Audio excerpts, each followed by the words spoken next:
हाय चेतना, आप कैसी हो? हेलो भैया, मैं ठीक हूँ। तुम इस पेपर पर कौन सा चित्र बना रही हो? यह वाला।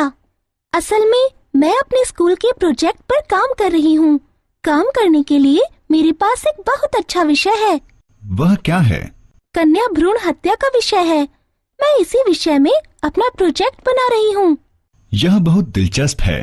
तुम एक अच्छा काम कर रही हो, पर अगर तुम यह एक पावर पॉइंट प्रेजेंटेशन में बनाओगी तो यह आंखों को और अधिक आकर्षक और प्रस्तुत करने योग्य होगा।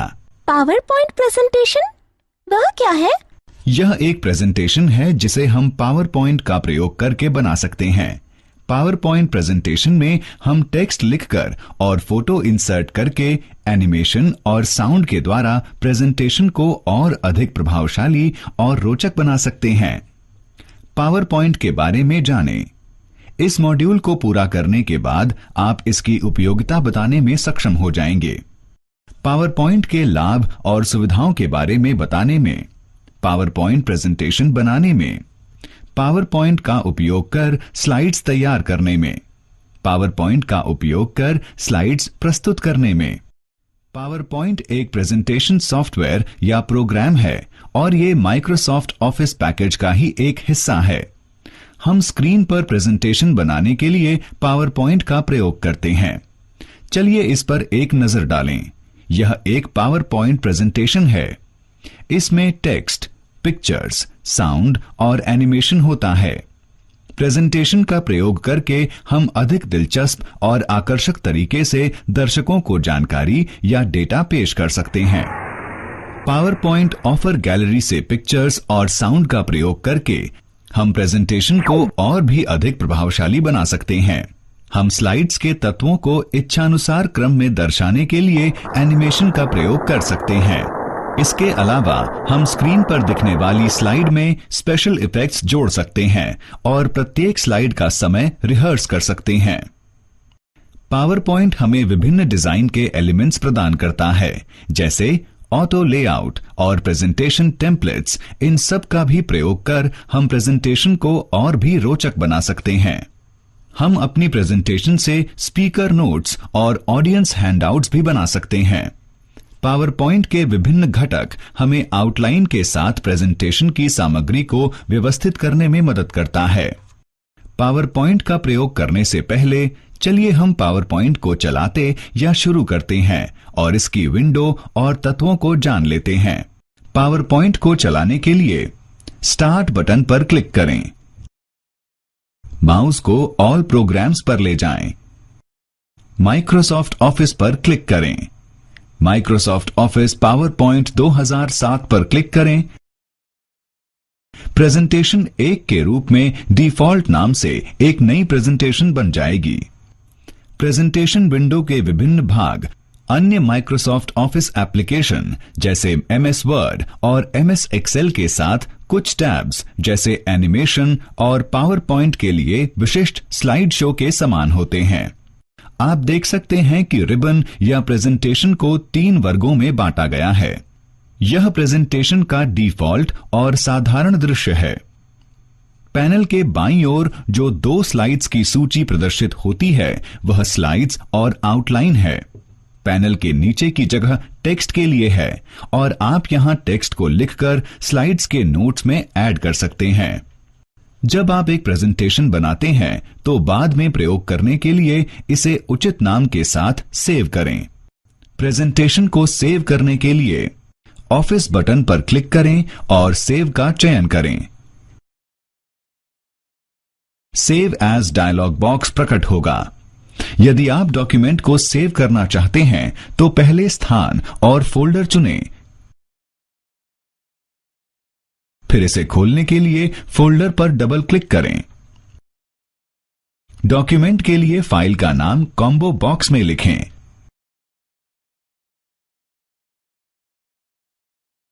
Save as type drop down menu में से प्रेजेंटेशन के प्रकार को चुनें। यह डिफॉल्ट रूप से पावर पॉइंट प्रेजेंटेशन के रूप में सेट हो जाती है। प्रेजेंटेशन को सेव करने के लिए सेव पर क्लिक करें और सेव एज डायलॉग बॉक्स को बंद करें। प्री डिफाइंड टेम्पलेट या एक ब्लैंक प्रेजेंटेशन जिसमें कोई रंग या स्टाइल शामिल नहीं होता हमें मदद करता है एक नई पावर पॉइंट प्रेजेंटेशन बनाने में। टेम्पलेट का उपयोग कर एक प्रेजेंटेशन बनाना। ऑफिस बटन पर क्लिक करें, नए विकल्प का चयन करें। नई प्रेजेंटेशन डायलॉग बॉक्स पर प्रकट होगी। डायलॉग बॉक्स को 3 वर्गों में बांटा गया है। ज्यादातर टेम्पलेट्स की विभिन्न प्रकारों की सूची बाईं ओर होती है। मध्यम वर्ग की सूची उपलब्ध चयनित टेम्पलेट्स के प्रकारों को दर्शाती है और तीसरा और दाहिना वर्ग चयनित टेम्पलेट्स का प्रीव्यू प्रदान करता है। न्यू प्रेजेंटेशन डायलॉग बॉक्स में से एक टेम्पलेट का चयन करें। टेम्पलेट्स के ब्लैंक और रीसेंट विकल्प एक न्यू ब्लैंक प्रेजेंटेशन जिसमें कोई कलर और स्टाइल न हो बनाती है। इंस्टॉल्ड टेम्पलेट्स विकल्प आपको पावर पॉइंट के प्री बिल्ड टेम्पलेट्स में से एक टेम्पलेट को चयन करने में मदद करता है। टेम्पलेट्स को चुनने का यह विकल्प प्रेजेंटेशन में लेआउट बनाने का समय और मेहनत को बचाता है। एक टेम्पलेट आपको लेआउट और प्लेस होल्डर्स प्रदान करता है जिससे आप नई प्रेजेंटेशन में टेक्स्ट, इमेज और अन्य ऑब्जेक्ट अरेंज कर सकते हैं। अगर आप माइक्रोसॉफ्ट ऑफिस ऑनलाइन कैटेगरी में से किसी प्रकार के टेम्पलेट का चयन करेंगे तो क्रिएट बटन जो डायलॉग बॉक्स के नीचे दाहिने कोने में है डाउनलोड बटन से परिवर्तित हो जाएगा। चयनित टेम्पलेट पर आधारित एक प्रेजेंटेशन बनाने के लिए क्रिएट या डाउनलोड पर क्लिक करें। एक पावर पॉइंट प्रेजेंटेशन में कई स्लाइड्स शामिल होती हैं। पावर पॉइंट में स्लाइड एक वर्ड डॉक्यूमेंट में पेज और एक एक्सेल वर्कबुक में वर्कशीट के समान होती है। ये वो स्लाइड है जिसमें टेक्स्ट, इमेज और अन्य ऑब्जेक्ट्स शामिल होते हैं। एक स्लाइड में शामिल है डॉक्यूमेंटेशन एरिया जो सामान्य रूप से शीर्षक और उपशीर्षक भागों में विभाजित किया गया है। इन दोनों भागों में प्लेस होल्डर्स शामिल होते हैं। एक हल्की बिंदुनुमा रेखा प्रत्येक प्लेस होल्डर के आसपास दिखाई देती है। एक प्लेस होल्डर का चयन करने के लिए उसके भीतर कहीं भी क्लिक करें। जब आप प्लेस होल्डर में टेक्स्ट लिखते हैं तो ये प्लेस होल्डर में मौजूद सैंपल या नमूने टेक्स्ट को आपके टेक्स्ट के साथ परिवर्तित कर देता है। इसके अलावा प्लेस होल्डर के आसपास मौजूद बिंदुनुमा रेखा गायब हो जाती है। जब आप प्लेस होल्डर में टेक्स्ट लिखना समाप्त करते हैं तो प्लेस होल्डर या टेक्स्ट ऑब्जेक्ट से बाहर निकलने के लिए स्लाइड के ब्लैंक एरिया पर क्लिक करें। अगर आप स्लाइड में अन्य टेक्स्ट बॉक्स जोड़ना चाहते हैं इंसर्ट टैब पर क्लिक करें और टेक्स्ट ग्रुप से टेक्स्ट बॉक्स विकल्प का चयन करें। अब स्लाइड पर जहां आप एक टेक्स्ट बॉक्स इंसर्ट करना चाहते हैं क्लिक करें। सम्मिलन बिंदु के साथ टेक्स्ट बॉक्स प्रदर्शित होता है। जब आप टेक्स्ट बॉक्स में टेक्स्ट लिखते हैं तो टेक्स्ट बॉक्स अपना आकार लिखित टेक्स्ट के अनुसार ढाल लेता है। अगली लाइन में टेक्स्ट लिखने के लिए एंटर की का उपयोग करें। एक बार जब आप टेक्स्ट लिख लेते हैं तो इसे किसी भी समय परिवर्तित कर सकते हैं। टेक्स्ट में परिवर्तन करने के लिए टेक्स्ट एरिया या टेक्स्ट बॉक्स पर क्लिक करें। एक सम्मिलन बिंदु प्रदर्शित होगा जो ये दर्शाएगा कि अब आप टेक्स्ट को संपादित कर सकते हैं। रिबन के होम टैब के अंदर मौजूद फॉर्मेटिंग के विकल्पों का फॉर्मेट और alignment using editing, copy, cut, paste जैसे विभिन्न प्रकार के एडिटिंग ऑपरेशंस का पालन करने के लिए टेक्स्ट का चयन करें। प्रेजेंटेशन बनाने के बाद आप प्रेजेंटेशन में अपनी जरूरत के हिसाब से स्लाइड को जोड़ या डाल और डिलीट कर सकते हैं। एक नई स्लाइड जोड़ने के लिए होम टैब पर क्लिक करें। स्लाइड ग्रुप में एक नई स्लाइड पर क्लिक करें।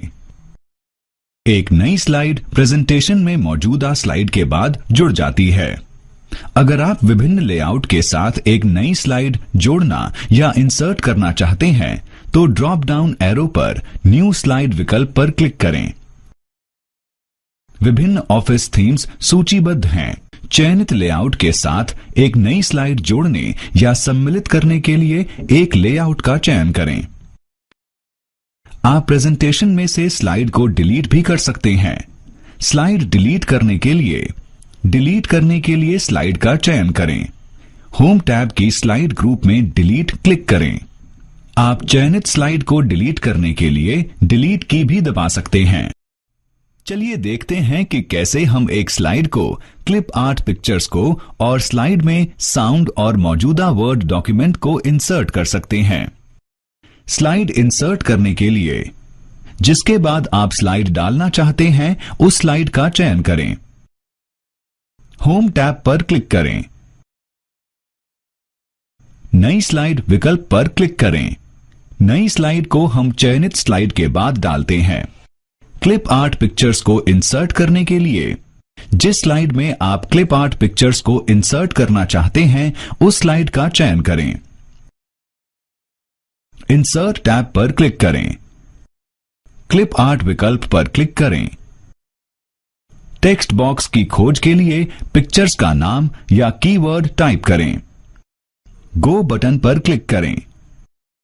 खोज परिणाम के रूप में बाघ का चित्र प्रदर्शित करें। चयनित क्लिप आर्ट स्लाइड में डाला जा सकता है। स्लाइड में ध्वनि जोड़ने के लिए इंसर्ट टैब पर क्लिक करें। साउंड ड्रॉप डाउन मेन्यू पर क्लिक करें। क्लिप ऑर्गेनाइजर से साउंड का चयन करें। प्रदर्शित सूची में से साउंड क्लिप के एक प्रकार का चयन करें। Microsoft office power point box प्रकट होता है। ऑटोमेटिकली बटन पर क्लिक करें।